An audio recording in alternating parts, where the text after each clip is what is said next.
mírame. Mírame ahora, ahora mírame.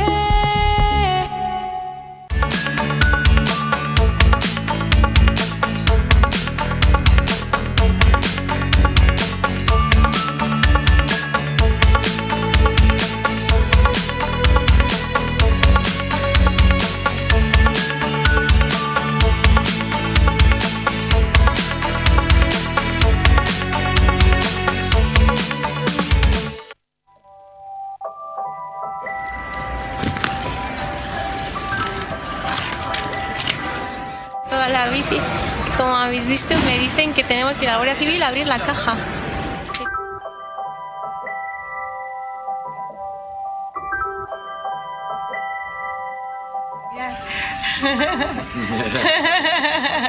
Buenos días.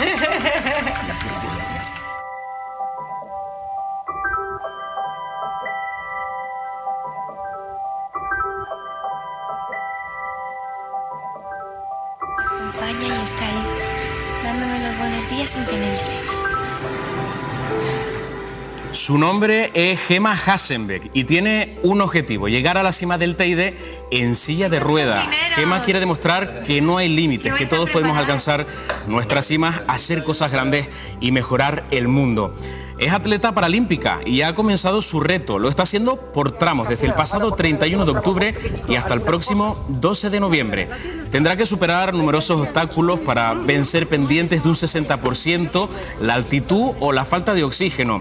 Si lo consigue, Gemma será la primera mujer en lograr por su propio esfuerzo alcanzar el techo de España. El Teide es su primer reto, luego lo intentará con el Kilimanjaro, la montaña más alta de África, casi 6.000 metros de altitud. El cáncer de mama que padece no la ha frenado en su intento, al revés, se ha convertido en todo un aliciente. Quiere dedicar su proeza a las miles de personas que padecen la enfermedad. Esta noche en Mírame Televisión tendremos la oportunidad de saludarla en directo y para toda Canarias.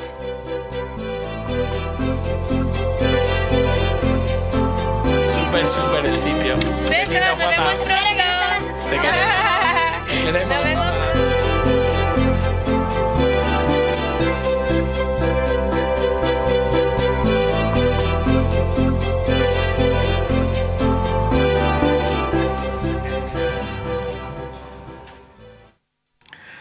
Muy buenas noches, ¿cómo están? Bienvenidos a Mírame Televisión Canarias, una semana más. En este caso, saben ustedes, se habrán dado cuenta que no está con nosotros Manuel Artiles, el director de esta casa y el presentador de este espacio de televisión. Saben ustedes que cuando no está es por razones laborales y de peso. Lo ha intentado, pero el martes tenía muchísimos compromisos que atender desde el punto de vista laboral. Los tuvo que aparcar porque, recuerden, hicimos ese especial sobre la pobreza en Canarias con el Pleno del Parlamento, un pleno monográfico del que hablaremos a continuación. Así que cuando no está el jefe, pues el resto del equipo nos esforzamos en sacar adelante este programa para todos ustedes y con la complicidad de la gente que nos ve por toda Canarias. Sean bienvenidos, gracias por vernos y gracias a Esaú Hernández. Buenas noches. Buenas noches. ¿Cómo estamos, compañero? Y gracias a los televidentes. Muy bien, muy bien. Sí, bueno, el martes estuviste con nosotros detrás de las cámaras, ¿verdad? Sí, siguiendo arriba, ese pleno. la sala de realización, exacto. ¿Qué te pareció? Bueno, yo creo que al final el compañero Vicente Pérez dio con el titular, ¿no? Fue un pleno que duró nada más pues, un poco más de 2 horas el acto del pleno, en vez de los 2 días que suele durar el pleno, y encima fue un pleno en el que, a diferencia de otros plenos también, no llegaron a ningún acuerdo. Esa es la percepción que tuviste. La percepción que no sirvió para nada. Es la realidad, o sea, no se llegó a ningún acuerdo. Fue pues un turno de palabras de y tú más, ¿no? El Partido Socialista culpan del Partido Popular, el Partido Popular al Partido Socialista, los dos al Coalición Canaria a los dos. Podemos quizás tuvo la intervención pues un poco más clara para la ciudadanía y bueno, pues yo creo que la gente que tuvo la oportunidad, porque es una oportunidad de ver ese pleno extraordinario en directo, pues se dio cuenta de lo que allí sucedió y de lo que eso fue. Aquí tuvimos una mesa de análisis en Mírame Televisión, siguiendo ese pleno al minuto, casi 6 horas de televisión en directo. Estuvo con nosotros Elena Lasarte, una economista investigadora, probablemente la persona que más sepa sobre pobreza en España. Creo que se fue con una sensación agradable, por lo menos, de lo que pudo pudo compartir con los compañeros, pero no tanto de lo que vio por televisión desde el Parlamento de Canarias. No tanto. Yo creo que tenemos algunas de las declaraciones preparadas, pero yo creo que quizás la manera de despedirse de este plató de Elena fue como un jarro de agua fría que nos hizo despertar a todas, ¿no? O sea, de repente nos dejó claro dónde estábamos viviendo y con qué contábamos, y sin embargo la terrible situación de pobreza en la que estamos sumidos, ¿no?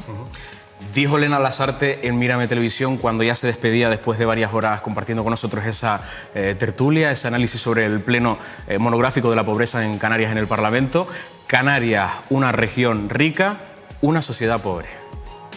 Están insistiendo en cambiar el modelo productivo, pero si es que Canarias es rica. El modelo turístico que tenéis en Canarias, ojalá lo tuvieran muchas comunidades autónomas de la península. El clima, la infraestructura hotelera, las playas, los aeropuertos, las conexiones. Está creciendo más que la media, un 3,6% anual el PIB. ¿Qué pasa? Que aquí hay un problema grave: redistribución de esa riqueza. ¿Dónde se queda ese PIB? ¿En los hoteleros? El 0,28% de la población tienen el 50% de la riqueza. Ojo, esos datos no son de un país desarrollado, ¿eh? Esos datos son propios de un país en desarrollo. Eso puede pasar en Chile, puede pasar en Argentina, en México, pero que pase en una región española me parece muy fuerte. Y el ejemplo, han puesto la comparativa con Baleares, creo que es totalmente acertada a mi juicio. Efectivamente, ellos también viven del sector turístico, pero tienen bien regulado el empleo en el sector turístico, se cumple el Estatuto de los Trabajadores, no hay empleo precario, y aquí es que es un problema de redistribución y de que se cumplan los derechos de los trabajadores. Yo tengo aquí unas cifras, las calculé así por si acaso, de lo que se llama pobreza alimentaria. La cifra de Canarias es un 32,49% de pobres que no pueden llegar al mínimo alimentario. Canarias es la más alta con un 32,49%. Si la comparamos con Extremadura, Castilla-La Mancha, que son las regiones más pobres también de España, Castilla-La Mancha tiene un 19% de pobreza alimentaria y Extremadura un 27%. Sobre Canarias, y es Canarias región rica con gente pobre. Y no fueron los únicos datos que dio Elena Lasarte durante el programa, Saúl. No fueron los únicos. Nos habló incluso de ese dato de pobreza real. O sea, este programa y este pleno se hizo posible gracias a ese estudio que hizo la European Anti-Poverty Network, la red europea antipobreza, que dio con ese índice AROPE, que significa At Risk at Poverty and Exclusion, que es el que mide el riesgo de pobreza. Es exacto, es caer en la posibilidad de caer en la pobreza, ese riesgo de caer en la pobreza, pero ella habla de pobreza real, y las cifras de pobreza real en Canarias son preocupantes. Un 24%, es decir, más de 500.000 de personas en Canarias ya es pobre de verdad. Pobres, como decía Manuel Artiles. Y además, lo que decía Elena era muy significativo, ¿no?, sobre el turismo, ¿no? Tenemos unas cifras tremendas, ¿no? Ha subido el número de visitantes en los primeros 9 meses del año, 900.000 visitantes más en los primeros 9 meses del año. Estamos con 10,5 millones de visitantes.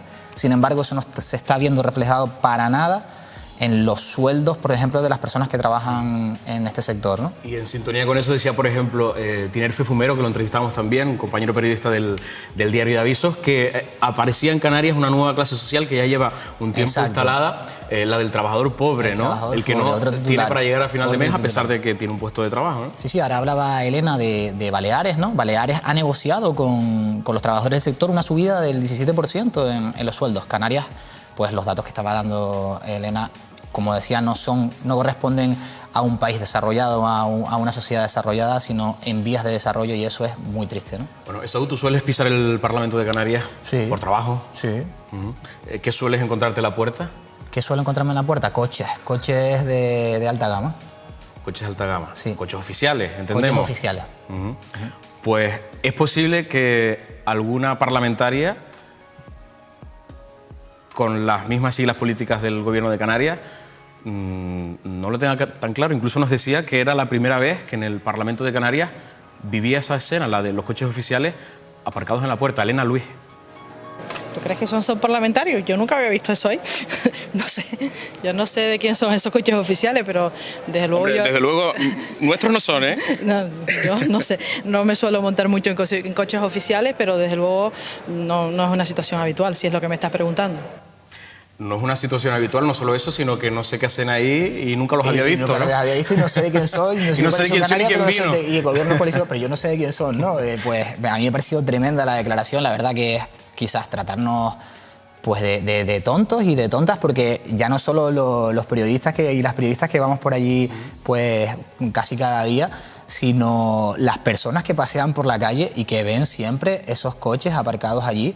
Y que diga eso pues tan alegremente en un directo que vieron muchas personas, es cuanto menos preocupante, ¿no? Yo creo que no se lo esperaba de todas formas, ¿eh? No se esperaba la pregunta, fue una muy buena pregunta. Claro, pero al tenerla de este lado, veía los coches de fondo y digo, esta es la mía. Y como en el Pleno no se dijo nada importante o se dijo muy poco sobre la pobreza, nos vamos a quedar con otras declaraciones anecdóticas, en este caso la de un parlamentario de Nueva Canarias, Luis Campos, que reconocía que no lucía bonito lo de que los parlamentarios canarios, el día en el que se debatía un pleno monográfico sobre la pobreza, pues cobraran unas dietas tan altas. El día de hoy la mayoría hemos tenido que trasladarnos, coger taxi desde el aeropuerto, pero hay que gastarlos, es decir, podemos justificarlos o no, pero hay que gastarlos. Hay días en los que uno viene a este Parlamento y no hay actividad ordinaria, no recibes dieta, pero lo gastas al margen de comidas y demás. No es lo que sucede siempre, obviamente, pero que se dan circunstancias que creo que hay que ponerlas todas encima sobre la mesa. Es verdad que si colocas esa coyuntura en el marco del día de hoy, pues puede chirriar y obviamente hay que reconocerlo. Chirría, dice y tanto, Luis Campos. 5.130 euros en dietas. Es una cantidad muy elevada que como gesto, por lo menos deberían haber renunciado ese día. Lo hizo un grupo, Podemos renunció a las dietas ese día, pero la verdad que es una cantidad, y sobre todo sabiendo lo que había por fuera, y ahora seguramente hablaremos de ellos, pues la verdad que es obscena, ¿no? Un gesto, ¿no? Un gesto. Además que con el dinero público que se llevan los partidos políticos, quizás, oye, si no se quieren costear ellos los traslados ese día, no eso, por decoro, a lo mejor los propios partidos financiar, ¿no? Los parlamentarios cobran de media 3.800 y pico euros de media. O sea, hay parlamentarios, algunos por debajo de esa cantidad, por 2.000 y pico, y hay parlamentarios que alcanzan con todo eso, lo que se les paga hasta los 6.000 euros, ¿no? Sí, que eso puede ser pues más de 8 veces el salario mínimo, ¿no? Exacto. Sí, el salario mínimo está por encima de los 700 euros, sí. Oye, hemos hablado mucho, nosotros no tanto, la verdad, sobre el artículo 155, los periodistas digo, de Cataluña. Hay otro que está más o menos cerca en la Constitución, que es el 135. El 135, exacto. El artículo 135 es un artículo que se olvida, pero que en el año 2011, cuando gobernaba el Partido Socialista, incluso pues fue uno de los gatillos que hizo saltar el movimiento 15M, se aprobó. Es decir, era para que se pudiera pagar a los bancos, o que se tuviera que pagar obligatoriamente a los bancos, la deuda con los bancos, antes que cualquier política social, ya sea sanidad, ya sea educación o pues esos gastos sociales para combatir la pobreza. Es decir, ningún gobierno, ya sea Cabildo, ayuntamientos, gobierno de Canarias o incluso el Estado, puede gastar, o sea, invertir en luchar contra la pobreza, por ejemplo, en este caso, sin haber pagado la deuda de los bancos. Y esto es tremendo, esto es uno de los motivos por los que estamos así, uno de ellos solo, pero es tremendo que no se hable de él, ¿no? Y fue un argumento que se utilizó en ese pleno del martes para echar en cara muchas cosas, sobre todo a Partido Socialista y Partido Popular, por lo de la clave nacional, ¿no? Exacto, Partido Popular y Partido Socialista pactaron esta reforma, el 155, y no fue más bien que fuera allí en el Parlamento, sino que aquí en el plató de al lado, en el plató en el que hablábamos y hacíamos este directo, fue en el que Manolo Artiles preguntó por ese artículo 135, ¿no? Y Dolores Corujo, del Partido Socialista, en ese momento se echaba las manos a la cabeza, véanlo. Bueno, yo no he visto nada igual. Es decir, estamos hablando del artículo 135 para intentar desviar la atención sobre el problema que estábamos trabajando hoy, sobre el que nos ocupa en el día de hoy, que es hablar sobre la pobreza en Canarias. Es decir, lo de la activación del artículo 135, que en su momento se hizo con absoluta responsabilidad, porque bueno, la prueba la tenemos en Grecia, ¿verdad? Es decir, para garantizar precisamente la estabilidad financiera de nuestro país, Canarias, donde todos los indicadores que se arrojan, estamos a la cola en dependencia, a la cola en sanidad, a la cola en educación, a la cola en bienestar social, a la cola en servicios sociales. Sin embargo, hoy hablamos del artículo 135 como si a los ciudadanos y ciudadanas en Canarias, quienes nos están escuchando, lo que quieren es escuchar respuestas concretas. ¿Y las hubo, las respuestas concretas? Es tremendo, además, ella misma se le vino el 155 a la boca, pero es tremendo además porque hay que tener, esta declaración es muy importante porque Dolores Corujo está justificando el artículo 135, lo está haciendo el Partido Socialista, ese Partido Socialista que dice que está con Pedro Sánchez, y Pedro Sánchez desde el año 2014, porque es verdad que Pedro Sánchez en el año 2011 también lo defendió, pero desde el año 2014 está diciendo que quiere reformar este artículo, que es cierto que se cometió un error, y ahora estamos viendo a la portavoz del Partido Socialista en Canarias diciendo que no, que está muy bien ese artículo, es tremendo.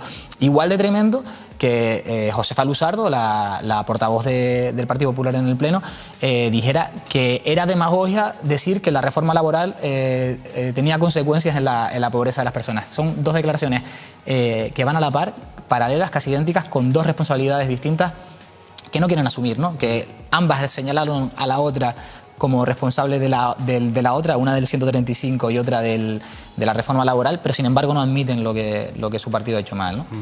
Gente que estaba en el hemiciclo ese día aprovechó, sabiendo que estaba Mírame Televisión dando en directo el pleno y analizándolo, y que los parlamentarios probablemente estuvieran despistados o estaban despistados porque no están acostumbrados a la presencia de cámaras de televisión, por lo menos privadas, siguiendo el pleno. Y a lo mejor se olvidaron... No, las web, y hay muy poca gente que se conecta a la web para verlo, ¿no? A lo mejor se olvidaron de que podía haber alguien por ahí vigilando lo que estaban haciendo, y ahí tenemos pues esa imagen también tremenda que nos dejaba el pleno. Fíjate cómo se están escondiendo, ¿no? O sea, cómo ponen los móviles debajo, los apoyan a la rodilla, levantan la carpetita, o sea... Es tremendo, ¿no? Es cierto que hay algunas imágenes de que se ven, recuerdo, ahora quizás los veríamos, a Román Rodríguez cogiendo notas y anotando y con el móvil arriba, pero se distinguen algunos Facebook por ahí y es tremendo, ¿no? El interés que tenía para los diputados en ese momento, pues, el pleno, ¿no? Pues efectivamente, y además de todos los partidos políticos, hemos visto a parlamentarios, mira, incluso ahí estamos viendo a Cristina Tavío, sí, en la mesa del al lado de la presidenta de la Cámara, con el móvil. Ese es el momento que decíamos de Román, ¿no? Al que te refieres, de Román Rodríguez. Incluso estamos viendo ahí entrando, atendiendo una llamada a otro parlamentario. Estos son del Partido Socialista, vamos, que estaban todos bastante entretenidos mientras hablaban, en este caso Casimiro Curvelo. Sobre la pobreza, que tan importante era, y al final eso, duró 2 horas y sin ningún acuerdo. Y nos vamos ya, Saúl, con una de las imágenes del día, que era ese señor que a primera hora de la mañana parecía... La imagen del día, y quizás yo decía en las redes sociales que no debería quedarse en la imagen del día, ¿no? Porque muestra ese divorcio entre la ciudadanía y la Cámara de Representantes de esa ciudadanía, ¿no? Yo creo que Manuel Artiles lo expresó muy bien. Hoy debía de ser un día importante. La pobreza pasó sin pena ni gloria por el Parlamento de Canarias. Estos son los dos titulares terribles, ciertos, auténticos, verdaderos. Casi 1 millón de personas en Canarias está en riesgo de exclusión y pobreza. 1 de cada 4 canarios es pobre, terriblemente pobre. Ha perdido cualquier tipo de esperanza. Canarias, por cierto, es la comunidad más pobre de España y la 6ª región más empobrecida de Europa. Con todo esto, les decimos gracias por su complicidad, pero con la pobreza no podemos seguir siendo cómplices. Esta, sin duda, es la imagen del día.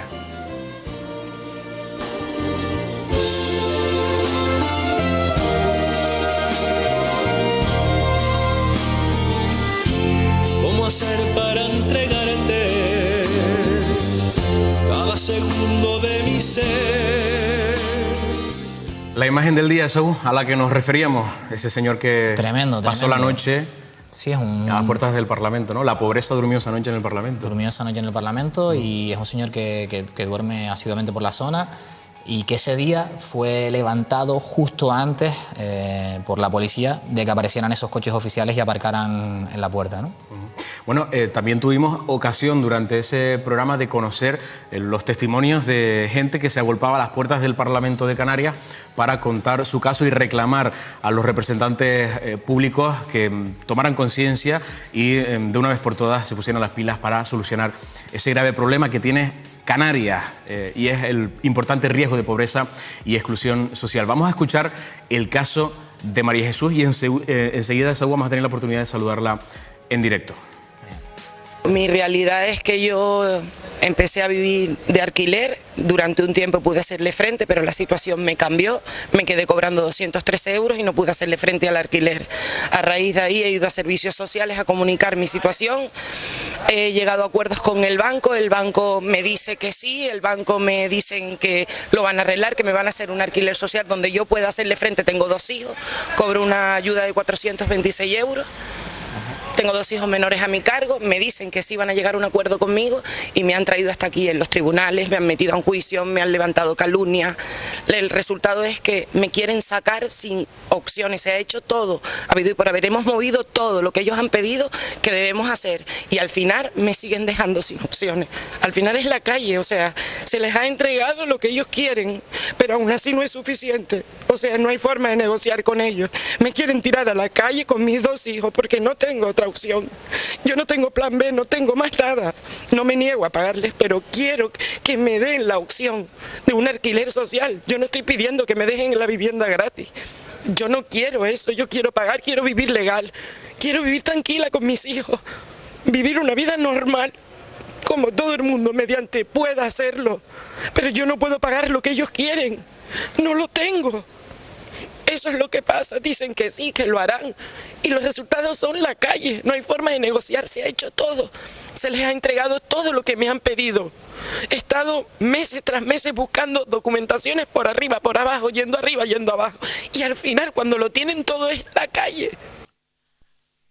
Ella es Susi, es la persona que acaban de escuchar en esas declaraciones del pasado martes, que recogía a nuestro compañero Ricardo Negrín en las puertas del Parlamento. Ella, junto a otros afectados por desahucios y por situaciones similares, pues denunciaban sus historias y pedían soluciones al Parlamento de Canarias y, como no, al Gobierno. Hoy los tenemos con nosotros, tanto a Susi, buenas noches, como a Borja, que eres el portavoz de la plataforma de afectados por la hipoteca, que un poco está asesorando a Susi y a muchísima otra gente, ¿no?, en Canarias. Sí. ¿Aproximadamente cuántas personas, Borja? ¿En Canarias? Sí. ¿Tienes el dato? Bueno, a ver, nosotros somos de la plataforma de afectados por la hipoteca de Tenerife. Nosotros asesoramos a la gente de esta isla, pero datos que te pueda dar, según el último de los datos que daba el Consejo General del Poder Judicial, en Canarias había sobre 16 desahucios a la semana, más los que no se cuentan, pues porque la gente se asusta y entrega las llaves al banco, o algunos que no pasan, bueno, como estos, por vía judicial. Entonces hablaríamos de decenas de desahucios semanalmente, para que nos hagamos una idea. Y bueno, viendo los datos que salían ahora de la pobreza, que esta casa está emitiendo el otro día el Pleno del Parlamento, no es sorpresa, ¿no? Porque con casi la mitad de Canarias en riesgo de pobreza, es normal que haya tanta gente que se quede sin casa. Parece que los desahucios han desaparecido, ¿no?, de los medios de comunicación, del día a día. O sea, ya parece que no están en los medios de comunicación, pero siguen estando en la calle y se siguen sufriendo día a día, ¿no? Sí, se siguen sufriendo día a día y bueno, tenemos a Susi, que es un ejemplo, pero como ella hay miles y miles de personas. Susi, que... ¿Cuándo te echan de tu casa? ¿Qué día? Pues esto comenzó hace 1 año y medio aproximadamente. Empecé yo a tener contacto con el banco. Yo empecé bien, empecé de alquiler, yo podía hacerle frente cuando cogí esa casa. Mi situación cambió, me quedé cobrando 213 euros con 2 hijos. Y no pude hacerle frente porque apenas podía... menores, ¿verdad? Sí, 2 menores. ¿Y con 213 euros? Con 213 euros yo hacía estrago. ¿Cuánto pagabas de alquiler? 400. 400. Era imposible. Claro, se te iba en pagar el alquiler, todo el sueldo, bueno, la mitad del alquiler. No lo pagabas porque imagino que optarías por la comida, que es la urgencia de los mal niños. comiendo, mal comiendo. ¿Tienes alguna otra fuente de ingresos? No. A raíz de ahí, ellos empiezan a mandarme cartas, a llamarme, me localizan, me dicen que van a mediar conmigo, les explico mi situación, les pido de favor que me ayuden a una solución mediante yo pueda pagar. Les explico todo lo que he sufrido anteriormente a todo eso, porque hubieron una serie de circunstancias que también pasaron en ese proceso, desfavorables para mí, lamentablemente, donde tuve que hacerle frente. Y ellos dicen que sí, que van a ayudarme, me piden documentación, yo entrego todo lo que me piden, a la espera de que ellos me avisen, confiando en ellos, porque cuando te llaman, pues honestamente, crees que son tus amigos. Es lo que yo sentía que querían ayudarme, pero no fue así. Me meten en juicio, me levantan calumnias, cosas a las que ni siquiera sabía que tenía que defenderme, ni sabía cómo hacerlo. El martes contaste que quedaban 6 días para ese desahucio, si nada lo frenaba. 6 días es el lunes. ¿Ha cambiado algo del martes a hoy, jueves por la noche, No. Susi? No ha cambiado nada. Ha cambiado que se les ha dado todo lo que me han pedido. Vete a servicios sociales, he ido a servicios sociales, llevo yendo años. ¿Y qué ha pasado? ¿Qué ha pasado con los servicios sociales, Susi? Bueno, el según Ayuntamiento ellos, de Santa Cruz. según May Martín, Servicios Sociales de Cáritas, según May Martín, dice que Servicios Sociales de Cáritas dice que yo no recibo ayuda social y eso no es cierto.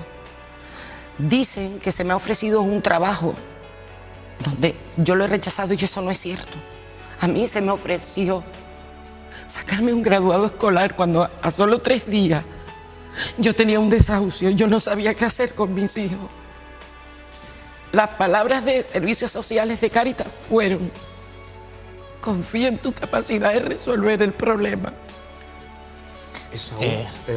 Me parece esto muy importante, Víctor, porque quizás para que los telespectadores lo puedan entender, no es el ayuntamiento directamente el que está realizando esta función de trabajo social, sino que las ONGs reciben subvenciones públicas y los ayuntamientos derivan a las ONGs esa función, ¿no? Habría que vigilar muy bien qué trabajo están haciendo las ONGs, muy bien, para ver por qué no se están resolviendo casos tan flagrantes como este, ¿no? Habría que ver qué está pasando con estos trabajos, con estas subvenciones públicas, ese dinero público que llega para proyectos en concreto. Creo, de Cáritas, que es para buscar una alternativa habitacional, ¿no? Una vivienda. Eso entendí yo. Y sin embargo, esa vivienda no está sobre la mesa, ¿no? Cuando existe un convenio entre el banco y el ayuntamiento, ¿no? Cuando yo solicité ayuda con Cáritas, fue por la desesperación. Yo, primeramente, antes de acudir a Cáritas, acudí a Inma Évora.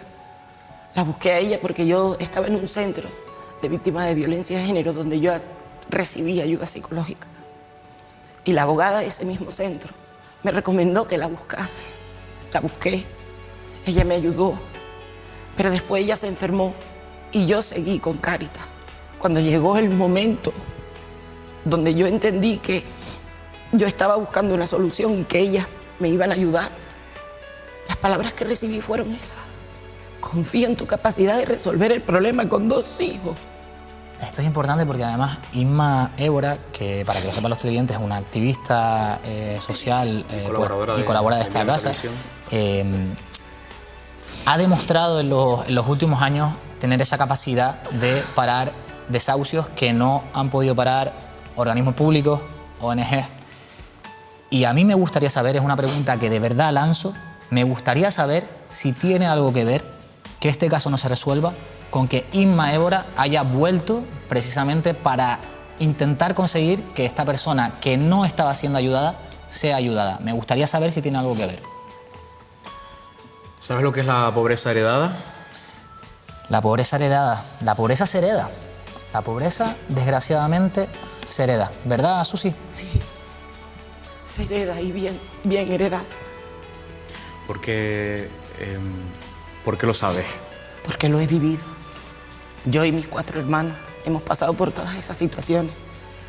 Cuando se me ofrece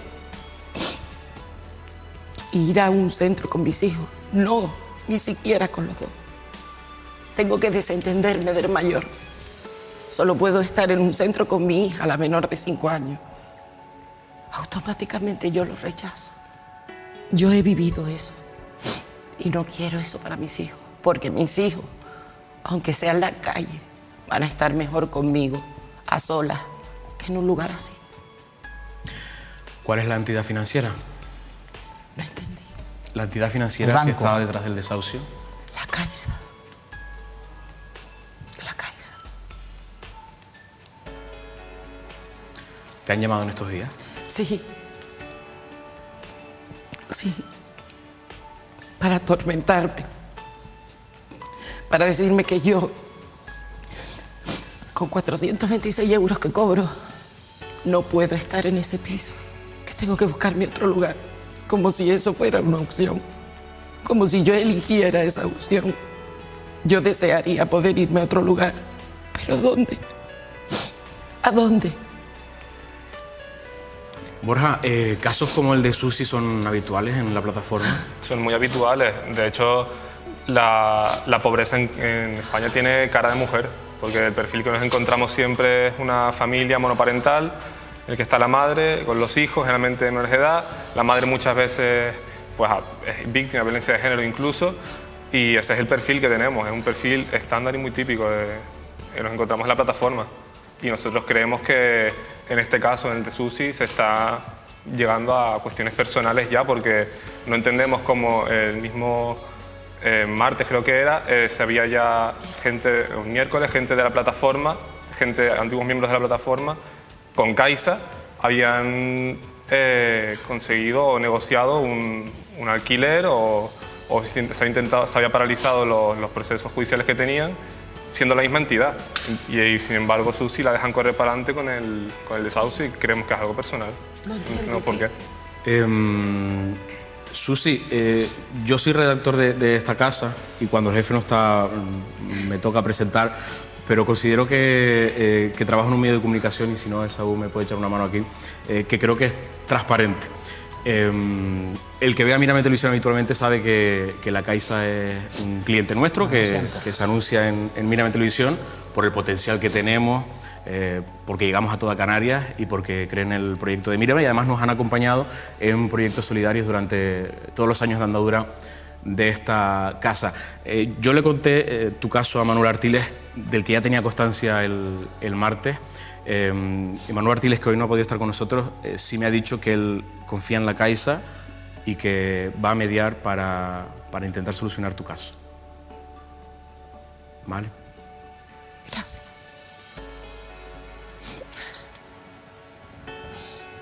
Tremendo que haya que estar poniendo parches continuamente a una situación como esta, ¿no? El perfil de Susi, si se puede llamar así, porque es que es Susi, ¿no? Llamar un perfil, un número, una persona, como decía Borja, es pues calcado a los casos que llegan una y otra vez a la plataforma, que llegan a la plataforma y que tiene que resolver la plataforma porque no resuelve, o sea, la plataforma no debería de existir porque no resuelve las instituciones públicas. Entonces, lo importante de todo esto es esa necesidad de darse cuenta de que la riqueza y la pobreza se heredan, ¿no? Y que hay que empezar a trabajar en eso, a destruir esa realidad y a dejar de tener condenadas a personas porque sus familias eran pobres y sufrían pues lo que estaban sufriendo, que lo tengan que seguir sufriendo ahora y que sus hijos lo vayan a sufrir otra vez. Eso no puede seguir así, ¿no? Pues ojalá que haya mucha gente viendo este programa y ojalá que haya muchos representantes públicos de los que están en el Parlamento y en el Congreso viendo Mírame Televisión en estos momentos, porque hay una realidad que quizás no conocen. Escuchen a María del Carmen Hernández Gento. hablar de que, que 1 millón de personas en Canarias, que somos 2 millones, viven bajo el umbral de la pobreza, de verdad me parece exagerado. A mí, como no he visto eso y no lo he analizado de dónde sale, ¿cómo se puede decir que en Canarias, la mitad de la población vive bajo el umbral de la pobreza? A mí me gustaría, bueno, pues yo no lo conozco en detalle, pero me parece que se puede cuestionar. Borja, muchísimas gracias. Muchas gracias a ustedes. Susi, muchísima suerte. Gracias a ustedes. Tenemos ese compromiso, ¿vale? Se los agradezco. No te quiero dar esperanzas en vano, pero por lo menos vamos a intentarlo, ¿vale? Se agradece. Y a veces, pues, una imagen vale 1000 palabras y a veces unas declaraciones de alguien tan importante como esta señora que es diputada en el Parlamento Nacional también, ¿no? No sé qué calles va, la verdad, bueno, sí sé qué calles va, no son las mismas calles que recorre el resto de los mortales, ahora cuando está en el Congreso de los Diputados en Madrid, y no eran las mismas cuando era la delegada del Gobierno de Canarias. Gracias, Esaú. Nos vemos el lunes en Mírame. Exacto. Nosotros nos vamos a publicidad y a la vuelta seguimos hablando de actualidad aquí en Mírame Televisión Canaria.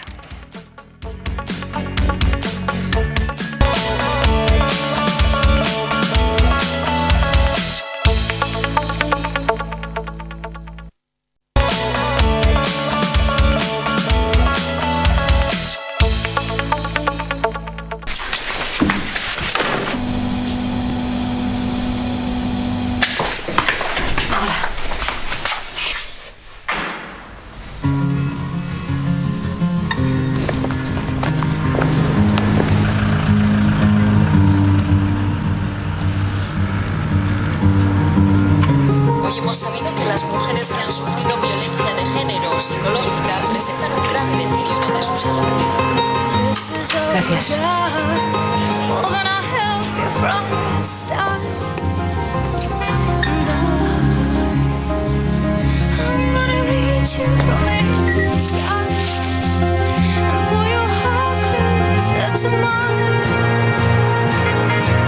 Si hay salida a la violencia de género, 016, ¿en qué puedo ayudar? es gracias a ti.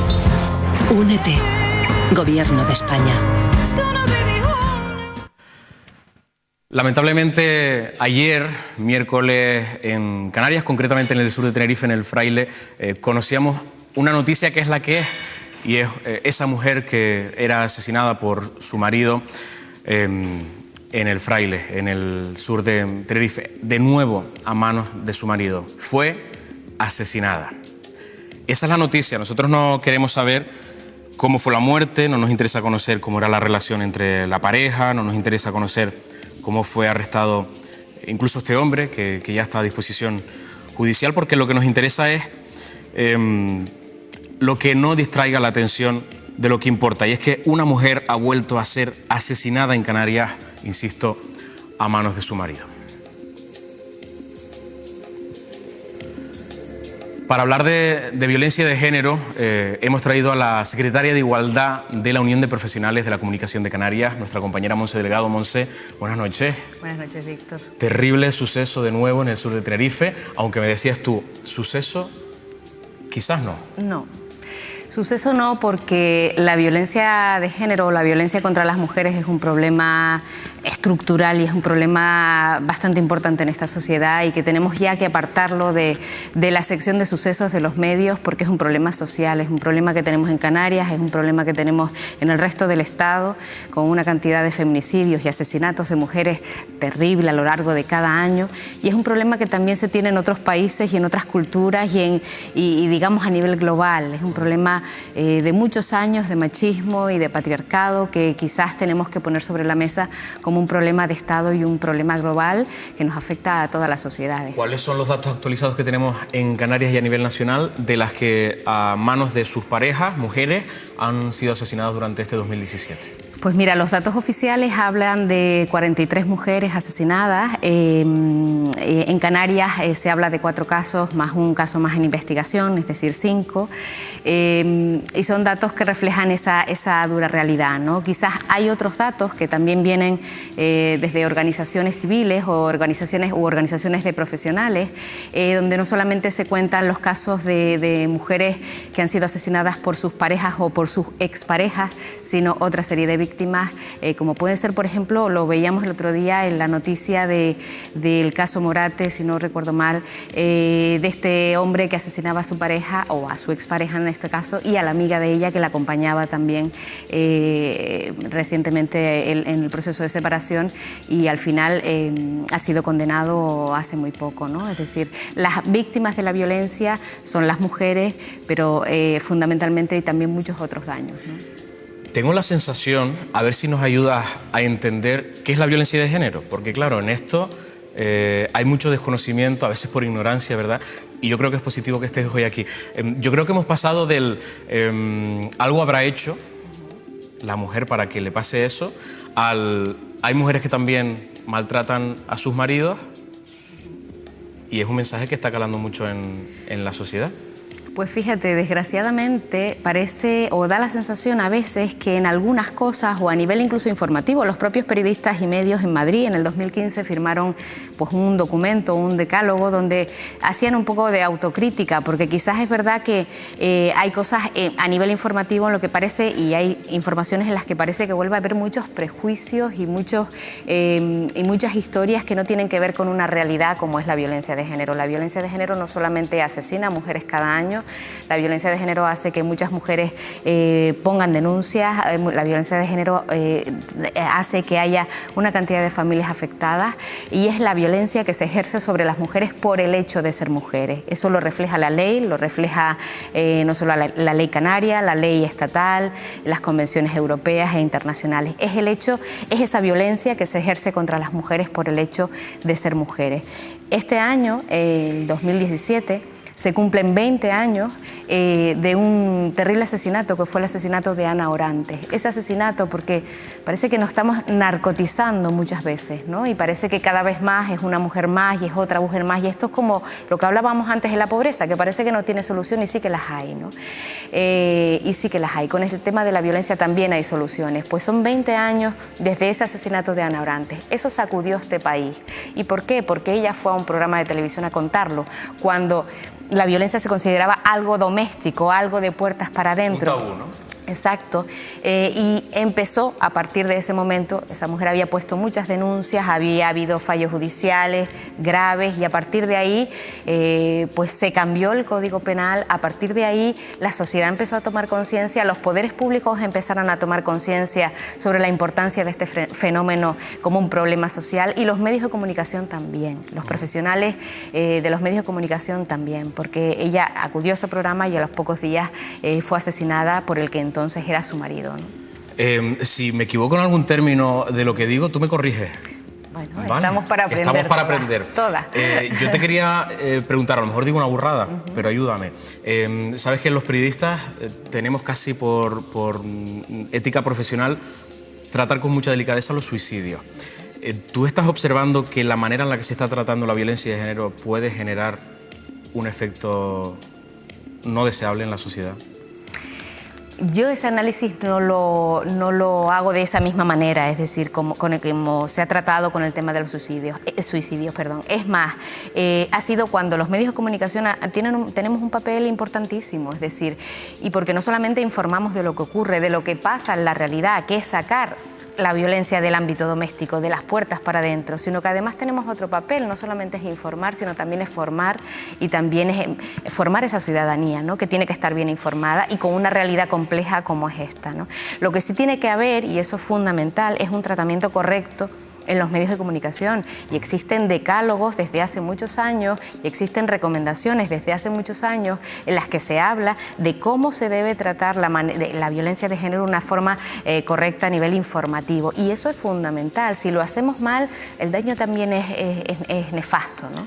¿Qué recomienda la Unión de Profesionales de la Comunicación de Canarias? ¿Qué acaba de pedir a los medios de comunicación? Pues entre otras cosas les pedimos a los compañeros y compañeras, que también hay que decirlo, no todos los compañeros, hay muy buenas prácticas también por parte de profesionales de los medios, por supuesto que sí, pero también que tengan esa responsabilidad, ¿no? Desgraciadamente en estos días, y también hemos visto muchos titulares, no solamente en el caso que comentabas antes del terrible asesinato que hemos visto en estos días, que hemos hemos vivido ayer precisamente, además desde la UPCC, la Unión de Profesionales de Comunicación de Canarias, queremos condenar terriblemente y manifestar nuestro rechazo y nuestra repulsa hacia ese asesinato. Es decir, veíamos titulares como, además en las primeras horas, quizás a veces las prisas, quizás a veces hay que sentarse y hay que tocar estos temas con tiento y con formación, además de los profesionales, donde se hablaba de que aparecía por ejemplo, pues titulares como que se hallaba una mujer muerta o que aparecía o un fallecimiento. A ver, hay que empezar a dejar de utilizar el lenguaje de una manera disfrazada o exacto, como puede ser de una manera eufemística, y hay que empezar a decir las cosas un poco como son, y es decir, estamos hablando de asesinatos de mujeres, de feminicidios, si queremos llamarlo así, que también es un término que se está haciendo, y esa es una de las cosas que nosotros denunciábamos y queremos poner sobre la mesa. Es decir, ese tratamiento implica, por ejemplo, eso, hablar de temas como, por ejemplo, la nacionalidad de las personas que están en una situación de violencia, sean agresores o víctimas.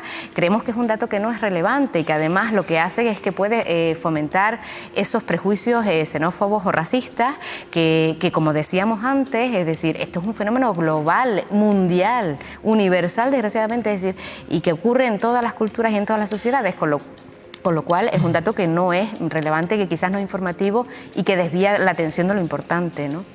La noticia es esa, que otra mujer ha sido asesinada en Canarias a manos de su marido. Hoy hemos recibido estas imágenes desde Santa Cruz de Tenerife. Se producía esa concentración por parte de un foro que siempre intenta denunciar públicamente este tipo de sucesos que pasan en la sociedad y que hemos querido también compartir con todos ustedes. Son muchas las personas que se han agolpado en Santa Cruz de Tenerife como muestra de repulsa a ese asesinato esta misma semana en Canarias, Monse. Sí, efectivamente, este foro que un poco aglutina a muchas asociaciones de mujeres de la isla, lleva muchos años denunciando este tipo de violencias de género y lleva muchos años teniendo esa presencia, ¿no? Y creemos que poquito a poco plataformas como esta pues ayudan a sensibilizar, pero también cada una y cada uno tenemos que hacer nuestra parte, ¿no? Desde los propios médicos y las propias médicas, desde los profesionales de la psicología, del trabajo social, hasta los propios profesionales de los medios, como los periodistas, tenemos que aportar en esta lucha para conseguir realmente una sociedad en la que las mujeres estemos libres de violencia y donde hay una igualdad real y no solamente la que se plasma en las leyes que están ahí, sino que consigamos de verdad esa igualdad en la que las mujeres podamos tener pues igualdad de oportunidades y realmente los mismos derechos en la vida, y donde por supuesto no se sigan cometiendo pues los feminicidios y los asesinatos simplemente por el hecho de ser mujeres. Responsabilidad a los medios de comunicación y responsabilidad también a la gente que tome conciencia a la hora de consumir pues este tipo de informaciones. Monse, gracias y buenas noches. Muchísimas gracias a ustedes, y la verdad que estamos encantadas desde la UPCC que ustedes estén también apostando por un tratamiento informativo de la violencia más exquisito y donde se respete muchísimo a estas mujeres que están viviendo estas situaciones. Te esperamos pronto en Mírame. Y de la mano precisamente de la Unión de Profesionales de la Comunicación de Canarias y del Cabildo Insular de Gran Canaria, Mírame Televisión también quiere servir de altavoz para escuchar a los profesionales que hablan así de la violencia de género.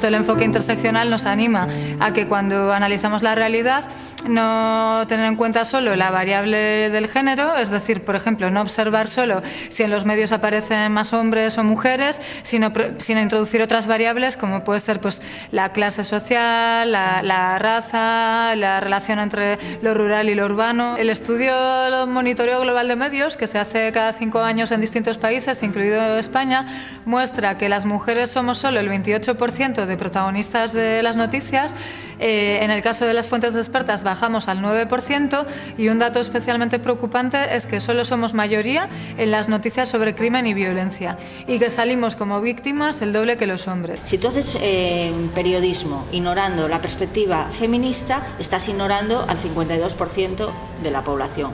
Como partimos de la base que el periodismo es el reflejo fiel e informativo de la realidad, si ignoras al 52% de la realidad, no estás haciendo periodismo. Por muy bien que informemos sobre la violencia machista, si en el resto de secciones del periódico, si en el resto de temas las mujeres seguimos sin tener un protagonismo, la ciudadanía lo que va a percibir es que nuestro rol social es sobre todo el de víctimas, que solo somos noticia porque se nos mata, porque se nos viola, porque se nos acosa. El enfoque que se viene dando sobre los asesinatos machistas es que siempre la mujer asesinada es el sujeto, ¿no? Muchas veces se dice que una mujer muere o, bueno, en el mejor de los casos se dice que una mujer es asesinada. Sin embargo, yo creo que lo correcto sería que el sujeto de la acción pasase a ser el hombre, porque, bueno, de hecho es el sujeto de la acción, pero que lo sea también en los titulares. Vemos titulares tan rechazables como una mujer muere a manos de su marido por una cuestión de celos, digamos, ¿no? Porque en la violencia machista el hombre mata única y exclusivamente por el hecho de ser mujer. Por lo tanto, el foco tiene que estar sobre el agresor y la víctima lo más protegida posible, incluso evitando conocer su identidad si es posible. Estamos tan acostumbradas a que los hombres sean como el centro de los discursos periodísticos, pues que muchas veces la ausencia de mujeres, bueno, afortunadamente cada vez más se identifica y cada vez más lo denunciamos. Los periodistas nos plantean que sí que están haciendo esfuerzos por incluir a mujeres, por ejemplo en tertulias, pero que muchas veces son las propias mujeres las que no quieren, ¿no? Las que se sienten inseguras o creen que no tienen nada interesante que decir. Entonces nosotras primero como que este reto lo abordábamos desde la idea de que vale, hay que promover el empoderamiento de las mujeres para que se sientan seguras y hablen en los medios.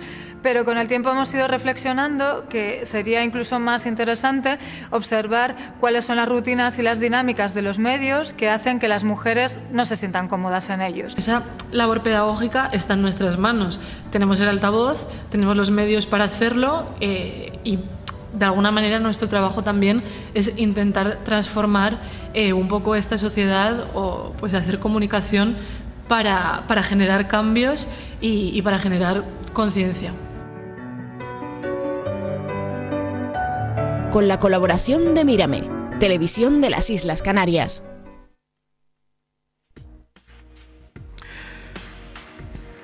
Y nos vamos con un asunto radicalmente diferente, pero que también nos afecta a todos y mucho. ¿Saben lo que es el régimen económico y fiscal de Canarias? Probablemente en los medios de comunicación casi a diario escuchan hablar de él, pero ¿existe realmente una conciencia de los canarios de la importancia que tiene en nuestra vida? Bueno, vamos a preguntárselo a nuestro próximo invitado, que es José Luis Rivero, que es profesor de Economía Aplicada de la Universidad de La Laguna. José Luis, buenas noches. Buenas noches. Y perdona levantarte a estas horas. No, por Dios. ¿Mañana tienes clase? Sí, también, claro. ¿Sí? ¿Tempranito? Sí. No, tempranito no, por la tarde. ¿Vas a coger la guagua o en coche? Tranvía. En tranvía. Sí. ¿El precio del tranvía también depende del REF? Bueno, en realidad todos los precios de Canarias, prácticamente todos los precios de Canarias dependen de la imposición indirecta. Y la imposición indirecta que tenemos en Canarias es una imposición indirecta especial que es más baja que en el resto de España.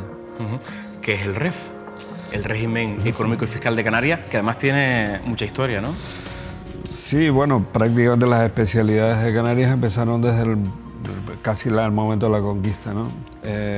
Pero el régimen económico fiscal de Canarias es un conjunto de disposiciones de carácter fiscal o económica que intentan resolver o por lo menos sortear los obstáculos que tienen las islas por ser precisamente islas alejadas del continente, ¿no? Entonces, básicamente son medidas de carácter fiscal que atienden a una imposición sobre el consumo y sobre las compras y ventas, para entendernos, de bienes y servicios más bajo que el IVA, y también contiene algunas disposiciones en relación con la imposición directa, es decir, con la imposición sobre el impuesto de sociedades, que hacen atractivo o que intentan hacer atractivo, más atractiva la localización de empresas en Canarias. Y es realmente atractivo porque, visto lo visto en datos, por ejemplo, de pobreza, que hemos hablado al principio del programa, no parece que nuestra economía sea muy boyante a pesar de todas esas ventajas que tienen las empresas si se vienen aquí a Canarias, ¿no? Bueno, es que vamos a ver, la actividad económica en Canarias es una actividad económica comparada con otras regiones de España o de la Unión Europea de una zona intermedia, que es tanto como decir que son regiones, que es una región desarrollada en el ámbito mundial, pero que comparada con España o comparada con la Unión Europea está en esa zona intermedia intermedia baja de la actividad económica general de esta región, de otras regiones europeas o españolas. Si tenemos esas ventajas, quizás no deberíamos de potenciar más que las empresas vinieran aquí, de darlo a conocer. No, las empresas. ¿O ese no es el problema? No, es que hay que verlo de otra manera. Si no tuviéramos esas ventajas, las cosas serían mucho peores. Pero ¿lo aprovechamos suficiente? Es a lo que yo quiero llegar. ¿Aprovechamos suficiente esas ventajas? Bueno, yo creo ¿O que podríamos ser más competitivos? No, siempre se puede ser más competitivo y siempre se pueden hacer las cosas mejor, ¿no? Pero yo creo que tenemos una serie de medidas que son muy potentes y gracias a que son muy potentes no somos Cabo Verde, ni somos Azores, ni somos Madeira.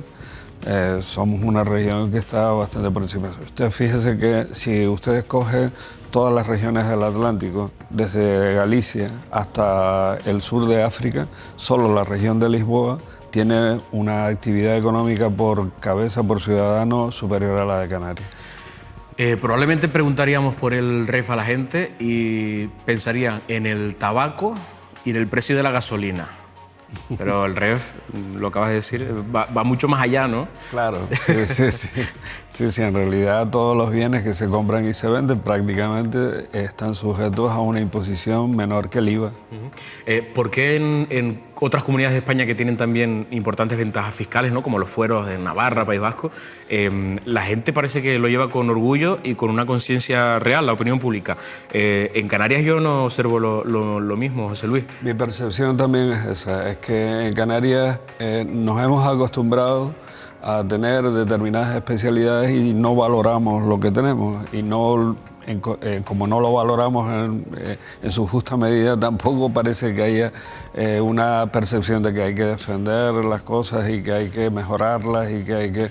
Sí, yo creo que coincido con esto. Sin embargo, en Navarra o en el País Vasco tienen muy claro cuál es el contenido de sus fueros y cuáles son sus especialidades. Y Sí, yo percibo eso también. El REF está reconocido en la Constitución española, el REF canario. Sí. Pero sí que es verdad que depende mucho de los vaivenes políticos, depende de quién gobierne y depende de la negociación de cada uno, de los resultados electorales, de cómo sean los pactos y los apoyos, sobre todo a nivel nacional. ¿Está lo suficientemente blindado el REF en Canarias? Bueno, el régimen económico fiscal de Canarias está en la Constitución en la disposición adicional tercera, ¿no? Y la disposición adicional tercera lo que dice es que para la modificación del régimen económico fiscal de Canarias se requiere el informe de las instituciones canarias. Esta es un nivel de protección que el Tribunal Constitucional ha dicho que es radicalmente distinto al de la disposición adicional primera que afecta al régimen foral, ¿no? Y que lo que exige la Constitución en orden literal es simplemente el informe de las instituciones canarias, que no es vinculante, obviamente. Y por eso, claro, hay una disparidad de protección entre la disposición adicional primera y la disposición adicional tercera, sí. Vamos con ejemplos cotidianos de cosas que todos consumimos y gastamos, por ejemplo, la luz, el agua, la factura de teléfono. ¿Qué pinta el REF en todo esto? Si no lo tuviéramos, ¿qué pasaría? Bueno, en las partes económicas del REF, el REF tiene dos partes, el régimen económico fiscal y el régimen económico, ¿no? El económico y el fiscal. Entonces, respecto de determinados bienes que son especialmente interesantes o importantes para la vida cotidiana, el régimen económico fiscal, la ley establece determinados apoyos para que los costes de producción y distribución de esos bienes sean menos gravosos de lo que en realidad deberían ser de acuerdo con sus costes, ¿no? ¿Tiene algo que ver con los paraísos fiscales, el REF? No, precisamente es una zona de baja fiscalidad, pero precisamente se ha tenido siempre mucho cuidado en no superar determinadas barreras que no señalarían como paraíso fiscal. En absoluto, no tiene nada que ver. José Luis, pues muchísimas gracias por haber estado con nosotros y contarnos tantas cositas interesantes que yo creo que van a servir para que la gente en casa tome un poquito más de conciencia de lo que nos afecta desde por la mañana hasta por la noche, ¿no? Espero que así sea. Bueno, nos vamos a publicidad y enseguida volvemos para hablar del Parque Nacional del Teide con el consejero de Medio Ambiente del Cabildo Insular de Tenerife, José Antonio Balbuena. Muchas novedades, por ejemplo, tendremos los canarios, los residentes, que pagar el aparcamiento si visitamos dentro de poco el Teide. Vamos a ver qué nos cuenta el consejero. Hasta ahora.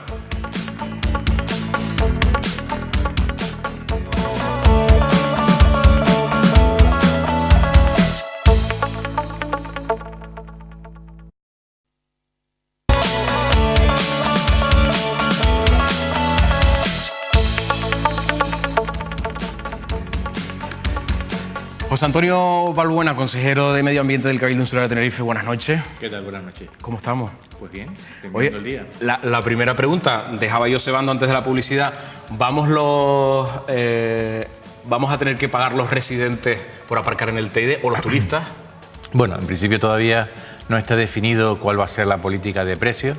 Sí está claro que en principio los visitantes que no son de las islas van a tener que pagar y en función de cuál sea la estructura de coste, lo que sí tenemos seguro es que hay una política muy agresiva de descuentos para los residentes, incluso en algunos servicios vamos a procurar que sea el 100%, pero todavía... Eso es un sí, ¿no? Lo que pasa es que no se puede garantizar hasta que no tengamos una estructura de coste. Pero de todas formas... Los primeros servicios no van a ser el aparcamiento, los primeros servicios van a ser otros que son los que le dan verdadera esencia a la gestión. Los aparcamientos empezarán a funcionar, Dios mediante, en el 2019, finales de 2019. También te digo una cosa, ¿cuántas veces vamos los tinerfeños o los canarios al Teide al año? Poquitas veces, es decir... Hombre, muy poco, pero bien es cierto que hay colectivos... que la cantidad será simbólica. Hay colectivos que van con frecuencia, hay deportistas que entrenan en el Parque Nacional del Teide, hay personas... Bueno, a ese tipo de colectivos está claro que sí vamos a tener una política, incluso buscaremos la posibilidad de que sea un descuento del 100%, pero evidentemente a día de hoy, hasta que no tengamos perfectamente hecho el estudio de coste, no podemos adquirir un compromiso. Oye, tengo un dato brutal. En marzo del 2016, más de 500.000 personas visitaron eso tiene una explicación. En el 2016 visitó el Teide más de 4 millones de personas, ¿no? Consolidándonos como el parque más visitado en España, en Europa y entre los 5 primeros a nivel mundial. Pero en el marzo del 2016 se produjo un hecho que fueron dos fines de semana seguidos con nieve. Por lo tanto, el incremento de visitantes en marzo del 2016 es precisamente pues, por las personas que fueron al Teide a disfrutar de la nieve. Y hay que recordar que en el año 2016 se experimentó con una prueba de cerrar de alguna forma los accesos por coche y hacer un acceso por guagua, ¿no? Lo que llamamos el operativo Nevada, que ya hemos preparado un modelo de manera que esto sea recurrente en el tiempo. Este año no ha nevado, pero vamos a ver si el próximo año nieva. Acaban de sacar el reglamento de servicio del sistema de uso público del parque. Hablando claro y para que la gente lo entienda, esto con tanta palabrería que es. Bueno, eso es en lo que nos hemos empeñado en el año 2016. Creemos que el Teide tiene un potencial enorme desde el punto de vista de poder aportar un plus a la visita, es decir, que sea una visita más educativa, y lo que hablamos con este sistema integrado de gestión pues es regular esa serie de servicios complementarios que van a ser sujetos a cobro. Por ejemplo, vamos a hacer distintos tipos de rutas guiadas, senderos monotemáticos, dependiendo de los valores que tiene el Teide, pues haremos senderos geológicos, senderos para conocer las peculiaridades desde el punto de vista de la flora, de la fauna, senderos arqueológicos, y cada uno de esos senderos pues evidentemente tendrá un especialista que hará las veces, o varios especialistas que harán la base de guía, pues ese tipo de coste añadido que será repercutido. Por ejemplo, también con ascensos al pico del Teide, es decir, haremos ascensos al pico del Teide guiados, ¿no? De manera que incluso tengamos la cobertura de un seguro. Los centros de visitantes que actualmente tienen valor, pero no tienen el valor suficiente que deberían de tener, pues haremos de alguna forma también partes de las muestras que van a ser susceptibles de algún tipo de cobro. En definitiva, no se trata de cobrar por ir al Teide, cualquier persona que quiera ir al Teide libremente pues lo podrá hacer sin ningún tipo de cobro. Tampoco está en la idea, el Teide es lo más preciado que tenemos los tinerfeños. De lo que se trata es de esa serie de elementos complementarios que le dan ese valor añadido al Teide, pues lo que hacemos con este reglamento es regularlo. De esos 4 millones de visitantes en 2016, entonces entiendo que están incluidos los residentes que suben. El volumen de visitantes, el país con más visitantes es España. Le sigue el Reino Unido, le sigue Alemania. Pero ahí estamos incluidos los canarios. Sí, ahí ¿no? estamos incluidos los canarios, evidentemente. ¿Y cuánto turismo no residente? Bueno, el residente estamos hablando que puede ser en torno entre el 10 y el 15% de los visitantes del Teide suelen ser residentes, ¿no? Que ya es elevado, estamos hablando en torno a las 400.000 personas. Claro. Ya a partir de ahí hasta los más de 4 millones son personas que visitan por primera vez o por segunda vez, porque las encuestas de satisfacción que tenemos del Teide, ninguna baja del 8, si están todos entre el 8 y el 10. Donde quería ir es que, claro, esos turistas que lleguen los vamos a poder aprovechar con este sistema, pues ofreciéndole otro tipo de productos y de servicios para disfrutar en el Teide. La idea es que actualmente la visita del Teide está establecida en torno a la hora y media. En una hora y media es lo que invierten los turistas para visitar el Parque Nacional del Teide. Existe un gran atractivo, un gran foco, que es el propio teleférico, pero lo que queremos hacer con esta serie de servicios complementarios es que el visitante que viene al Teide con una hora y media no le sea suficiente, es decir, obligarlo a tener que dedicarle como mínimo un día y, si es posible, varios días en el Teide, porque, insisto, es el punto que reúne los mayores valores que tiene el de Tenerife concentrado en un espacio con infinidad de óptica, y entendemos que, bueno, que hay material más que suficiente para que el visitante pues, pueda estar más de un día visitando distintos puntos, un centro de visitantes, haciendo un día un sendero, haciendo otro día otro sendero. Lo que ve un día y aprende no lo va a aprender al día siguiente. Es decir, una serie de elementos que van a ser mucho más atractivos aún, si cabe, la visita al Parque Nacional del Teide. Una buena forma de hacerlo a través de los senderos, además que tenemos ahora nuevos habilitados para el disfrute de la gente que se acerca al Parque Nacional. Sí, en el Teide tenemos más de 170 kilómetros de sendero, en torno, que son unos 38 senderos, y además nos hemos encontrado con casos de turistas. Recientemente hubo una turista alemana que vino a las oficinas del Parque Nacional del Teide porque quería pasar 3 semanas exclusivamente en el Parque Nacional del Teide, y todos los días recorrió un sendero distinto con distintas combinaciones. Y además ahora hemos conseguido una cosa este año que antes no era posible, y es que cualquier persona puede recorrer de este a oeste del Parque Nacional del Teide sin necesidad de tener que subir hasta la cumbre. Antes, si querías ir de una punta a otra, del este a oeste del Teide, por algún tipo de sendero, obligatoriamente tenías que subir al pico. A la cima y volver a bajar. Y volver a bajar, con lo cual, bueno, eso no está al alcance de cualquiera. Ahora no. Casi como un anillo insular, pero ahora, en miniatura. En miniatura, sí, y sin atasco. Ahora lo que hemos hecho es... Interminable. Ahora lo que hemos hecho es, pues de alguna forma, en un espacio el que cualquier persona a nivel del propio Parque Nacional del Teide, y con un cierto con un nivel de dificultad bajo, que puede recorrer el Parque Nacional del Teide de este a oeste, evidentemente pues con mucha paciencia, porque estamos hablando de que aunque pueda parecer que es sencillo, hay que invertir un buen espacio de tiempo para poder hacer ese tipo de trabajo. Y eso lo hemos conseguido, pues gracias a Dios, con estos 170 kilómetros que hemos terminado este año, pero el año que viene vamos a seguir incorporando, mejorando los senderos que actualmente existen, pero incorporando nuevas redes de senderos que el Teide, bueno, pues se presta para ello. Hablando también de curiosidades que nos ofrece el Parque Nacional, por ejemplo, tiene una propia red de seguimiento del cambio climático. Sí, en el Teide forma parte de la red mundial de vigilancia del cambio climático. Actualmente tenemos 5 estaciones, pero vamos a poner 2 más hasta llegar a las 7 estaciones. Y eso hace que en el Teide podamos tener evidencias que se comparten a nivel planetario sobre los efectos del cambio climático.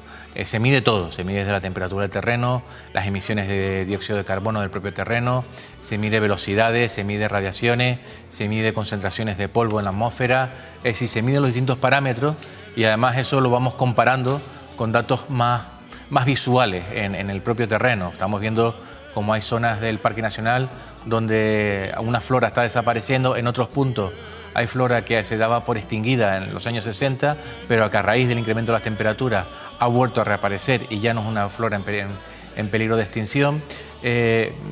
aproximadamente se ha detectado que en las últimas décadas la temperatura media en primavera en el Parque Nacional del Teide ha subido 4 grados, lo que supone pues, un incremento de temperatura pues, realmente importante, ¿no? 4 grados de temperatura en los periodos primaverales, pues al final eso tiene todas las consecuencias que vemos en el resto de nuestra ínsula. ¿Conoces a Gemma Hasenbeck? Sí, tuvimos la oportunidad de poder estar con ella hará cosa de 2 semanas, ultimando pues, los preparativos para esa aventura en la que actualmente está sumergida del pasado martes. Y bueno, la verdad es que es una persona que transmite y irradia energía por todo su costado.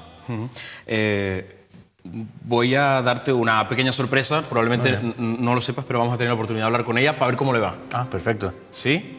Vamos a conectar enseguida. Me consta que nuestro compañero Ricardo Negrín está encantado de la vida, muy bien acompañado y más con esa historia que tiene que contarnos. Conectamos con nuestro compañero Ricardo Negrín. Muy buenas noches.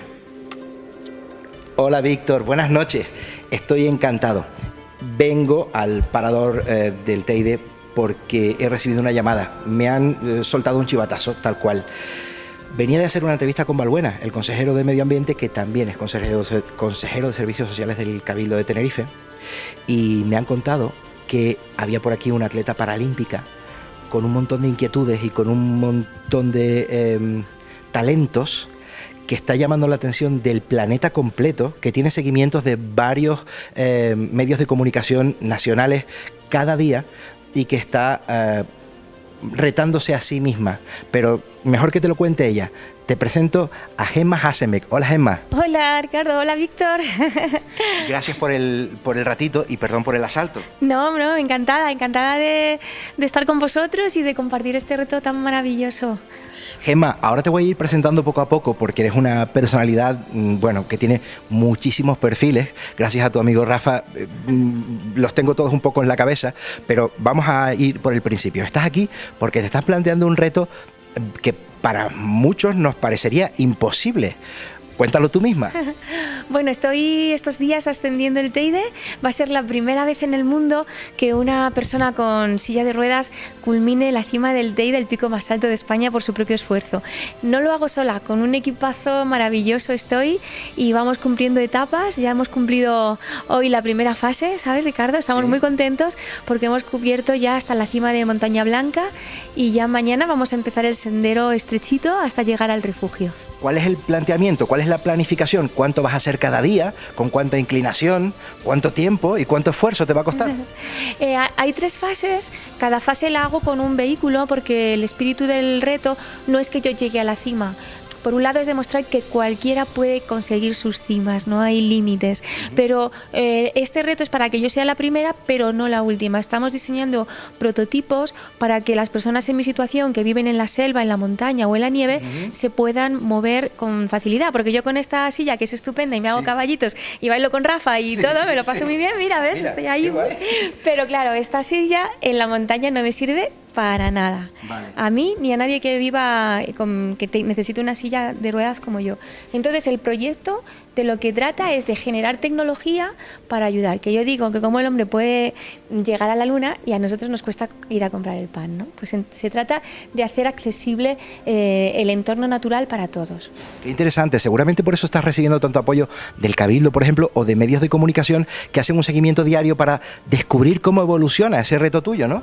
Sí, la verdad es que tengo que dar las gracias a Cabildo, Carlos Alonso y bueno, Parque Nacional, el Teleférico, Turismo de Tenerife y un montón de empresas que me estáis ayudando. Iberia, que me ha traído, Ford, que nos deja la flota, los hoteles que nos estáis ayudando. Este es un reto donde yo no tengo nada, absolutamente nada, más que ilusión y ganas de conquistar esa montaña y de demostrar que no hay discapacidad, que todos tenemos capacidades diferentes y cuando las unimos en un proyecto común es cuando el proyecto se hace grande y dejamos un legado para cambiar el mundo y mejorarlo. Mira, vamos a contarle algo a los espectadores del programa de Manuel Artiles y a Víctor, que está ahí prestándonos toda su atención. A mí me sonaba muchísimo tu cara y digo, pues si ella tiene varias paralimpiadas en su palmarés. ¿Cuántas, por cierto? Llevo 5. 5 paralimpiadas, con muchísimo éxito, por cierto, ¿me cuentan? Sí, llevo 5 y varias medallas, pero me he traído a Teide mi objeto más preciado. ¿Cuál es? Que es mi espada, que ha vivido cuando he ganado y cuando he perdido, que ha sido mi aliada en todas las batallas, está firmada por los reyes, ha vivido 5 juegos, que es muy difícil que una espada sobreviva a 5 juegos, claro. Pues la mía lo tiene. Y la levanto en la cima del Teide para brindar a través de los valores del deporte, que es con lo que yo me quedo más que con las medallas, y quiero hacer un brindis muy especial porque hace un año me diagnosticaron cáncer de pecho, lo he superado y yo quiero levantar esa espada por todas las personas que lucháis contra el cáncer, que sepáis que se puede vencer y se puede llegar a la cima y se puede hacer todo si te rodeas de las personas adecuadas. A ver, Víctor, todo lo que has escuchado es correcto, aunque parezcan la espada, es porque su deporte, mírenla, es la esgrima. Deporte del que es campeona con muchísimos éxitos. Sí. Y después, lo del cáncer también es cierto. Ha tenido cáncer, lo ha superado y está, como todas las personas, muchas de las que nos estén viendo, pues viviendo una convalescencia después de haber pasado la enfermedad, con sus revisiones y sus cosas, ¿no? Sí, yo digo que la vida no es así. No es así, mejor que no sea así. Y en la vida pasa esto, que unas veces estás aquí, en la cima, pero hay que partir del valle, y a veces estás mal, otras veces estás bien. Entonces, cuando te va mal, como yo el año pasado, que va a coincidir, son cosas de la vida, del destino, que el día 5 de noviembre me operaron del cáncer de pecho, y ahora, este 5 de noviembre, un año después, voy a estar en la cima del Teide. Entonces, cuando os vaya mal, no os preocupéis, porque es parte de la vida y hay que relativizar, y lo importante es el camino, no es la cima, ni estar aquí ni estar aquí, sino estar en constante movimiento y disfrutar el camino. Ricardo. A ver, ¿sí? Por favor, sácale el compromiso a Gemma de que tiene que venir a Mírame Televisión, ¿eh? Por favor. Sí, perfecto. Bueno, lo estás escuchando. Déjame decirte, Víctor, vale, ahora le saco el compromiso, se lo saco.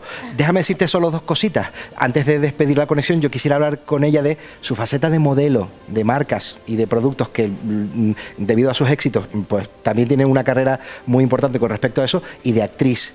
Pero antes de preguntarte te lo digo, antes de sacar el compromiso te lo voy diciendo y le voy a preguntar para que me dejes un poquito más de conexión. Es lesbiana y lo ha hecho público no porque ella quiera, sino porque intentaron hacerle una jugada y ella le dio la vuelta, ¿vale? Es lesbiana. Bueno, es verdad todo, ¿no? Mira, me está diciendo Víctor, ya lo escuchaste, ¿no? Bueno, ya lo acabas de escuchar, comprométete. Cuando termine, respóndele. Bueno, Víctor, ya te he oído, estoy muy liada estos días en la cima con todo mi equipo. Ven tú a verme si quieres primero, pero vamos, yo te prometo que en cuanto que baje de esa cima, yo te voy a ver. Ahí está, mira. Directo, como a todo, valiente, le entra el trapo a todo. Te prometo, bueno, Víctor ahora lo va a contar con detalle, que te trataremos como a la reina que para nosotros eres, y que en tu casa, en nuestra casa te vas a sentir igual que en tu casa. Oye, lo último, me contaron que intentaron utilizar tu orientación sexual para hacerte daño. No, bueno, hacerla pública. Más que nada yo lo he hecho visible porque cuando un deportista prepara unos juegos o una competición grande, ya carga con mucho, como para cargar además con temas de que si tienes una diferenciación te lo pongan más difícil. Creo que los deportistas no debemos de cargar en nuestra mochila más que con el peso del deporte. Entonces, como ocurre en algunos casos, varios deportistas por esta condición lo tenemos un poco más complicado, yo he salido y he dicho, bueno, ha ocurrido esto, no puede pasar más, porque el deporte es algo que es para todos, que acoge a todo el mundo y acoge toda la diversidad. Y además es un medio para desarrollarnos todos como personas y alcanzar nuestras cimas. Entonces creo que cualquier gesto de reproche por cualquier motivo, por ser rubia, por apellidarme Hassenbeck, yo soy la chica diversity, ¿sabes? No soy lesbiana, soy bi, o sea que hay posibilidad, vale. Tengo las 2 posibilidades, porque ¿para qué me voy a quedar con el 50%? Atención, está en todo el mercado, ¿eh? En todo el mercado. Gemma, se nos ha ido el tiempo. A Víctor le van a tirar de las orejas, a pesar de ser el director del programa él, pero yo no quería irme sin darte 2 besos, sin agradecerte de nuevo el asalto y sin recordar tu compromiso. Nos vemos en los estudios de Mírame Canarias. Vale, muy bien, ya me habéis liado, ¿eh? Sí, 2 besos. Muchas gracias. Gracias a ti, Gemma, ha sido un placer. Con sorpresas como esta, me quedo yo más ancho todavía que largo, y ha sido, de verdad, un enorme placer. Qué bueno, Ricardo, gracias. Y gracias también a Gema, a mi compañero que venga volando donde quiera que esté, que enseguida tiene que hacer el programa aquí en Mírame Televisión. Buena suerte, que llega después de este espacio. José Antonio, qué maravilla poder contar en Tenerife con esta luchadora que en 10 minutos nos ha dado una lección de vida impresionante, ¿no? Sí, sí, pero sobre todo con la naturalidad con la que ella te expone el reto de subir al pico, de los distintos modelos de sillas con los que va a ir por las distintas partes del sendero, todo el equipo que tiene detrás, porque tiene un equipo de voluntarios estupendo, magnífico, ¿no? Que además se lo toman también como un reto personal, y después sobre todo la suerte que tenemos, es decir, al final, bueno, pues una vez más el Teide va a pasar a la historia por un hecho importante, que es que una persona como Gemma pues pueda alcanzar la cima y demostrar que la accesibilidad en los espacios naturales es un reto y que es posible, ¿no? Podemos alcanzar la accesibilidad universal, y los espacios naturales pues evidentemente es un terreno en el que tenemos que avanzar mucho y caminar mucho pues para garantizar este tipo de accesibilidad. No evidentemente el que cualquiera pueda llegar al pico del Teide, ojalá podamos llegar a ese nivel, pero sí que cada vez las personas con algún tipo de disfuncionalidad puedan disfrutar en igualdad de condiciones que tú y que yo, pues de un bonito paisaje, de un entorno tranquilo, de algo que por suerte o por desgracia actualmente no está al alcance de todos. Oye, casi ya para finalizar, Tenerife acoge este año el Congreso Nacional de Parques Nacionales y Turismo Sostenible. ¿Cuándo va a ser? ¿Dónde? Mira, ¿qué importancia tiene? Eso va a ser a partir del 15 de noviembre. Lo hemos hecho coincidir con el 10º aniversario de la declaración del Teide como Patrimonio de la Humanidad, y va a reunir a la excelencia en la gestión de espacios naturales desde un punto de vista turístico, y sobre todo en el año del turismo sostenible queremos hablar de sostenibilidad. Para eso vendrán los distintos parques nacionales a contarnos sus experiencias, de otros parques extranjeros también a contarnos sus experiencias y a demostrar que actualmente el turismo, y sobre todo en espacios naturales, ha pasado de ser ese turismo de una estampa bonita, de una foto bonita, y ahora nos tenemos que meter en un turismo inmersivo, de poder empaparnos y conocer y absorber los valores que tienen nuestros espacios naturales. Oye, fuera de nuestras fronteras, en Reino Unido, se publicaban recientemente una serie de titulares alertando un poco a la población con noticias que al final se comprobaron que eran falsas, de la posibilidad de una erupción en Tenerife. Esto se ha demostrado que no es así, pero en caso de que pasara algo, ¿actualmente hay un plan de riesgo volcánico en Tenerife? Bueno, tenemos el plan de emergencias insulares. Aparte de eso, hay un plan a nivel regional, y ahora se está de alguna forma moldando el plan de emergencia insular con el regional en un plan específico para la isla Tenerife que actualmente se está elaborando. Tenemos que convivir con el riesgo volcánico, es decir, somos una isla volcánica, es un volcanismo activo. Pero dentro de ese plan del que me hablas, ¿está contemplado la posibilidad de...? Sí, se contemplan, y además se contempla cuáles pueden ser las medidas, ¿no? Pero lo mejor de todo es que seamos capaces de convivir como algo normal, ¿no? Ahí el Involca con Nemesio está haciendo un trabajo extraordinario para que los canarios seamos capaces de convivir como una cosa normal. El Teide, no digo el Teide, en la isla de Tenerife algún día se tendrá que producir una erupción volcánica. Lo que pasa es que los tiempos geológicos no son los tiempos nuestros. Para nosotros 100 años es una eternidad, para la geología 100 años es un suspiro, pero tenemos que ser conscientes de que en Tenerife no sabemos cuándo, pero tendremos que convivir en algún momento con un episodio de erupción volcánica. ¿Cuántas veces a la semana o al mes subes al Teide? Pues mira, estamos en torno a las 2 o 3 veces, ¿no? Es decir, ¿a la semana? No, al mes. Es decir, he subido al Teide, que para mí ha sido una gozada el poder ostentar las responsabilidades de medio ambiente y estar directamente involucrado en la gestión del Parque Nacional del Teide. Del 2016 ahora he subido más que en toda mi vida, he de reconocerlo, ¿no? Pero cada vez que subo, bajo con una lección aprendida. Y con una foto nueva, ¿no? Porque el Teide... Pues mira, no soy tanto de fotos. ¿No? Yo la verdad es que ni de selfies, ni de... Suelo ser más contemplativo, quedarme para mí mismo con las experiencias de mi retina. Porque dicen que el Teide nunca es igual, ¿no? Cada día cambia, depende de la luz. Yo he conocido del Teide gracias sobre todo al personal que trabaja en Parque Nacional del Teide, que son un pozo de conocimiento y de sabiduría. Tal vez en lo que menos te fijas es en esa majestuosidad que es el propio Teide, y te vas fijando en una plantita, en un hueco, en un animalito, en un insecto que parece ser que es cualquier tipo de insecto, pero después conoces que ese insecto pues tiene una riqueza detrás de él. Es decir, empiezas a conocer cada detalle que hace que cuando bajes digas, pues esto hay que darlo a conocer. José Antonio, muchísimas gracias. Sí. Además que pronto verán ustedes a través de Mírame Televisión un reportaje pues caminando por las entrañas del Parque Nacional aquí en Mírame Televisión y para toda Canarias. Nos despedimos y lo hacemos con buena música, disculpando, por cierto, a nuestro director, a Manuel Artiles, que hoy no se encuentra con nosotros, pero que el lunes vuelve cargado de un montón de actualidad en Canarias al Día, como cada semana, a partir de las 9 de la noche. Lo dicho, nos vamos con buena música, la de un canario que siempre triunfa y que nos encanta recibir en este plató. Neo Pinto canta hoy para darnos a todos las buenas noches, La Diosa.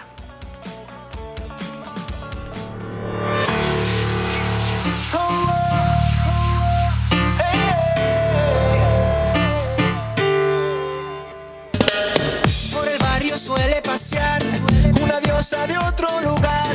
Lo comentan hasta en el bar. Yo me pregunto dónde se esconde. Su sonrisa de medio lado te vuelve loco, arrebatado. Hasta tu swing te puede arrancar.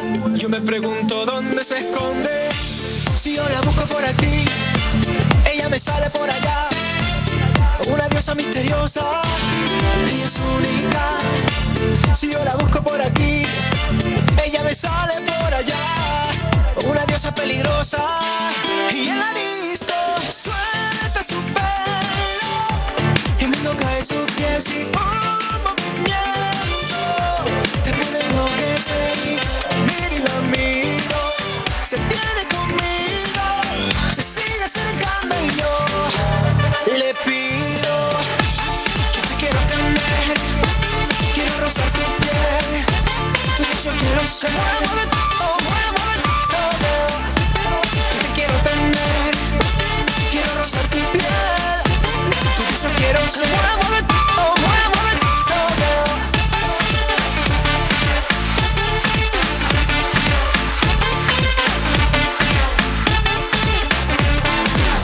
Ella siempre muestra actitud, pisa fuerte, desprende luz, tacón alto al caminar. Ella se luce y nunca se esconde, de piel blanco, de piel morena, pelo corto, larga melena, cabeza alta, siempre serena. Y en la disco suelta su pelo y el mundo cae a sus pies y un movimiento te puede enloquecer. Y miro y la miro, se viene conmigo, se sigue acercando y yo le pido. Yo te quiero tener, quiero rozar tu piel, tú y yo quiero ser.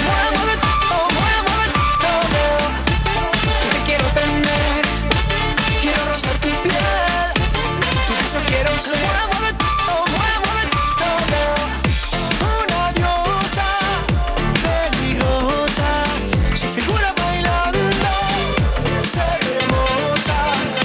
Una diosa peligrosa, su figura bailando se ve hermosa. Yo te quiero tener, quiero rozar tu piel, tu Dios yo quiero ser.